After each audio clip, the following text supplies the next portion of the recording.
So let's talk about designing websites that sell stuff, or don't be annoying to people who want to give you money. So, what makes a website great? In a lot of ways, that's the usual stuff. That's making sure that the copy is great, the composition, the typography, the imagery, photos or illustrations, the animation, if that's big animations or micro animations that show transitions for things. All of that should be great for your design to be great. And of course, a site needs to do well in all of those categories, no matter what size it is, too. But the most important thing to a website is that you get what you're looking for, or rather, that your user gets what they're looking for.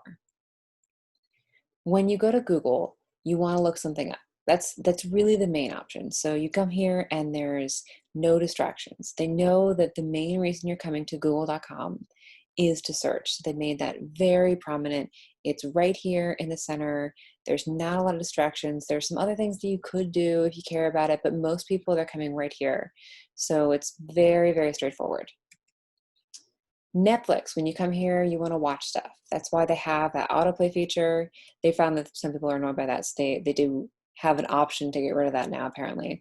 But that's why they have the autoplays, because they know you're coming here to watch stuff. So they'll play that for you. And they have these big images to kind of draw you in. The goal is that you kind of get stuck here and you stay here for a long time. When you come to the Apple website, you're here because you want to learn more about a product or you want to buy a product. So those are the options here on the homepage. This is right when you come to the website. And when you look at that, this is what happens when you click on learn more, and this is what happens when you click on buy. This side, it's immersive, it's entertaining, there's a little mystery. As you scroll down, the animations kind of happen slowly and you can really see all the products that they're selling. And then on the buy side, it's very straightforward, it's very organized, it's very crisp. There's no mystery to it. It's straightforward and unambiguous. So here when you're trying to learn, it's really engaging. It draws you in. Here when you're trying to buy, it doesn't take its time. It just shows you exactly what you need to know, exactly when you need to know it. So you also want to think about who is using your site, what are they looking for, and why does your site exist? And it might have two different purposes or more than one purpose. You might have users that want to do different things, and so you can kind of focus your site on those needs. All of that comes down to the UX research. So that's your user personas, interviews you conduct with people, surveys, that's testing the website once you have some basic designs. The UX research can really inform which kind of paths your website needs to offer. At its most basic, what does a website need? What does a website, especially one that's trying to sell you something, what does it need? There is a functional level that all websites need to have. They need to at least work. Does the site work?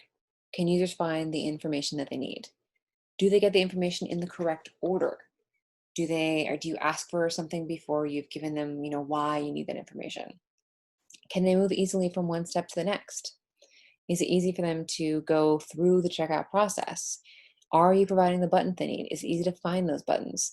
You don't want to frustrate someone who's about to give you money or trying to give you money. The other day, I was looking for a restaurant that was open during the pandemic so I could pick something up to go, maybe see if they have outdoor dining. I wanted to see what the options were. So I went through Google Maps to see within the area, and the link to Bar Hookah came up. I clicked on their link, and it was a 404 error. Not necessarily the designer's fault, but it's not functional for me. It doesn't tell me anything. It just gives me an error. Another website for a bar in the neighborhood, St. Stephen's Green, has had the same temporary message pop up for the entire pandemic. It says, we're offering a limited menu this weekend. I don't know if this is out of date. It doesn't say which weekend. Is that every weekend? If I've seen them have tables out front, I don't know if I have to reserve that, how that works, what those hours are there weather differences? The menu here, I don't know if this is up to date. It's just this kind of blurry screenshot of something. And I can't tell what their hours are. I can't tell their safety measures. And I can't even see, other links, because when the browser is a certain size, their navigation just becomes the letter A for some reason. So it's just not functional. Another functional issue I've seen This is for a design conference that I tried to get a ticket to last year, and this is their current setup. When you come to this page to pick what kind of pass you want, there's a ton of overwhelming information, and you hit, register on here. No matter what button you press, it brings you to the exact same checkout page. And I zoomed out to show you all these options. No matter what option you press, you get all of the options over here. And then some of them you don't have to sign up for, but some of them you do before it'll let you continue. And if you do continue, you still have to register to kind of do that, but you don't do it for all of it. It's a very confusing structure. It's frustrating to me when I'm trying to buy something. And when someone is trying to give you, in this case, $450, you don't want to frustrate them. You want to make it easy for someone to give you money. When I tried to get a ticket last year, it even, as soon as I hit continue, it said, "Thank you for purchasing," before I gave them my credit card information. So there's just a lot of issues with this, and it's just not functional to me as a user. Another thing that's essential when people are trying to give you money is that they feel safe. They have to feel like you're legitimate, and they have to be comfortable giving their credit card information to you. Does it feel like a legitimate site? We all have some kind of sixth sense where we can usually tell, like, oh, something seems off about this website. I'm not sure if I trust this. Does the user trust the site with their personal information? Is your site something that people are going to feel like they can give their credit card or their address to without being worried that their identity is going to get stolen? Is the design consistent? One of the clues that we can know that a website maybe isn't legitimate is if something's off in the design, the logo is different from page to page, or something seems off center, or just doesn't feel professional. Are there errors in spelling? Are there typographical errors? Is the layout getting all messed up? It can just make you feel a little uncomfortable when you're about to put your credit card information into it.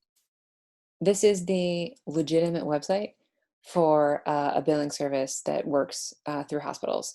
What they do is, I guess, they provide TV service and telephone service to patients who are in the hospital. Apparently, if you don't opt out of the services, if you don't, when you enter the hospital, if you don't say, "I'm not going to use the telephone or the TV," if you don't opt out, you get a bill in the mail from this company. This is their actual website. Notice it says "not secure." It looks really outdated. It has this very fake stock photo looking thing here. There's a lot of weird bevels and gradients. Something that just seems off. It does not feel like something that you want to give your credit card information to. Yeah, it's not secure up here, but it says positive security down here. Things are just a little bit off in the alignment. It just feels really, really shady, but it is apparently a legitimate service. If you're ever in this position, by the way, if you ever get a bill from these people, you can just call the number and tell them that you did not consent to being charged, and they will remove that charge for you. But if you're, I guess, supposed to opt out, but it has all of the markers of a scam. As long as you're meeting those very basic levels, that functional level and that safety level, so making sure the site works and feels legitimate, that's where you can really get into the elevated levels of design. That's when you can start looking at the interest level. So does it hold the user's attention? Is your site compelling? Does the user want to spend time there? Is the user getting what they want out of the site? Does the design of the site match the brand? You could have a beautiful website, but if it doesn't fit your brand, it's not going to feel right, and it's not going to be right for your users. And does each page within that site have an appropriate tone? If we think back to the Apple example, the learn side where it's immersive, it's dark, it's mysterious, that's the right tone for that side of the site. But when you're trying to buy something, you want to be very straightforward. You can have different tones within the same site as long as they both fit the brand. And is it right for your audience? So looking at good examples, these are two food-related website examples. This one over here is, their tagline is, proud, loud Asian home cooking. So it's bright, it's vibrant, it has big, bold colors, it's got these pop-ups that kind of move around a little bit. Whereas this one over here is a vintage raw oyster bar in Charleston, South Carolina. Very, very different tones, but they're right for what their brand is. You get a very strong sense of what the brand is. They feel completely legitimate. There's some basic technical things like they're actually secure sites, but they're professional. Everything's laid out really nicely. Everything is spaced really nicely. They feel legitimate. They feel like a site that you'd be comfortable giving them your credit card information to book a reservation, giving them your address when you're trying to get something shipped to your home. These are really strong examples. So how do I find great examples? How can you find great examples like that for inspiration to really figure out how to get the right style for your particular brand? One example is awards. So it's www. So when you're on the site, you get a lot of different kinds of websites, kind of all over different kinds of websites, but you can search them by different categories. So if I come over here, I can go to the winners. I'm just going to look at all of the winners. And here's what I can filter by category. So if I want to specifically be looking at food and drink options, I can come here and see all of these different food and drink options. So I can kind of look at different styles and see, oh, this feels kind of like the style I'm going for, or this is the same kind of product category that I'm looking for. So you can see there's a ton of really absolutely beautiful examples here. I could also come and I could look at e-commerce. So if I know I'm going to be selling something, I could look specifically at e-commerce for sites. And then if I want to do e-commerce, then kind of look and see, oh, like here's food related and e-commerce. So here's one example. This is Zoya's Pantry. It looks like it's an Armenian website. So I can come here, I can see what kind of tags it has here.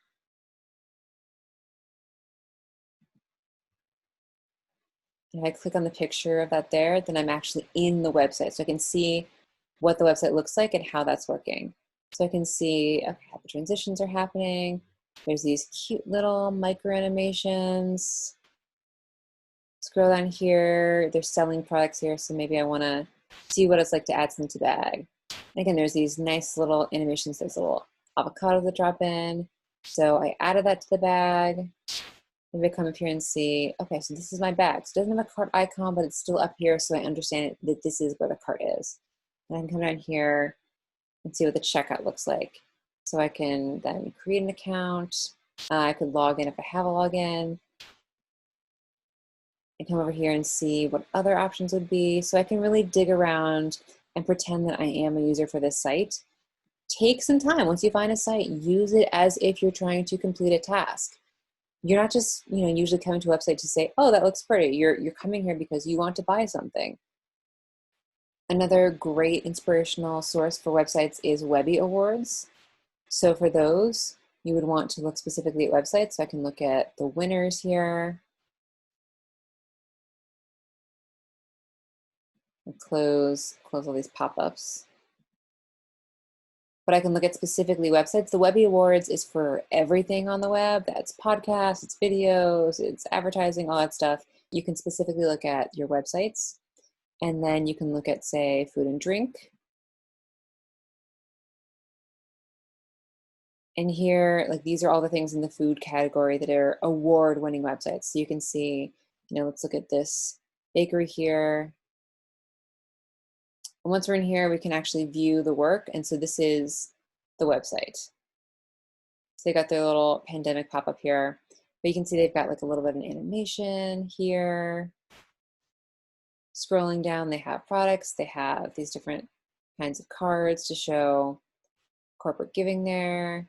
They have the different kinds of cookies that you can buy. Big images. Notice I had to select a size and it gave me a little grayed out box before I selected a size. So I can add that to my cart and then come here and my cart's now over to the side. And it's making it really, really clear how to walk through the different stages. And it's not letting me proceed before I've actually done something. So I could see,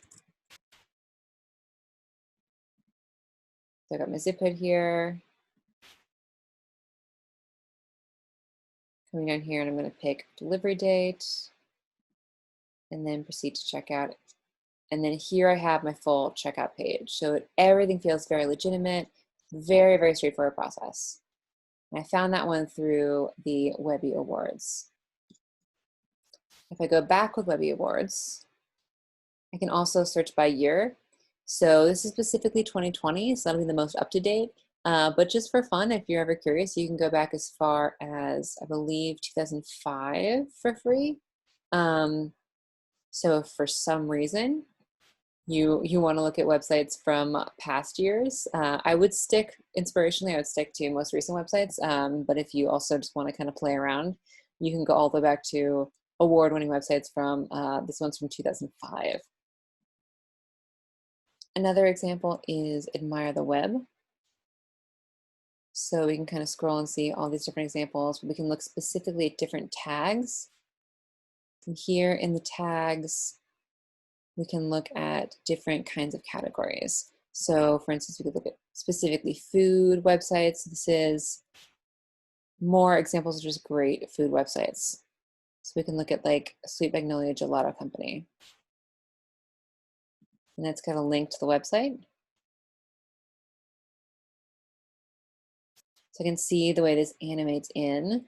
You can see they've got like really great animations, a way of telling a story in a really immersive style. So again, you're probably not going to stumble upon these websites naturally unless you are familiar with these companies or in these areas. So these contest websites are a great way to see really beautiful, different kinds of examples. And the last inspiration source I'm going to recommend is SiteInspire. And again, it's a similar thing. You can search by different subjects. So we could search specifically for food and drink.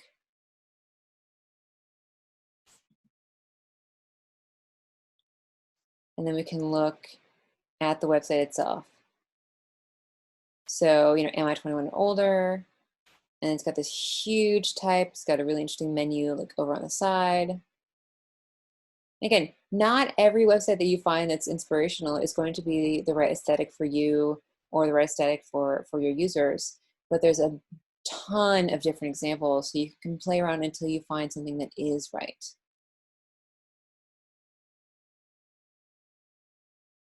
So that was awards, that's WWW in there. Webby Awards, Admire the Web, SiteInspire, those are just a couple of examples of really beautiful sources of websites. These are all award-winning in some way, and they're just a great way to look for inspiration. You want to make sure that you're going beyond what you're used to seeing and really digging into exceptional design as your inspiration. And what it all comes down to is empathy. So think about, what does your user need? What is going to make it beautiful for them? There's a lot of different styles. You want to make sure that you are always coming back to what's right for your brand. You've got to hit the basics. It has to be functional. It has to work. You have to have a flow that's in the right order. You have to give them what they need when they need it. It has to make them feel safe. You have to be, polished enough to feel legitimate. But then you have to elevate that, and you really have to focus on your brand and bring it back to what your users need, what feels right for your users, for your brand.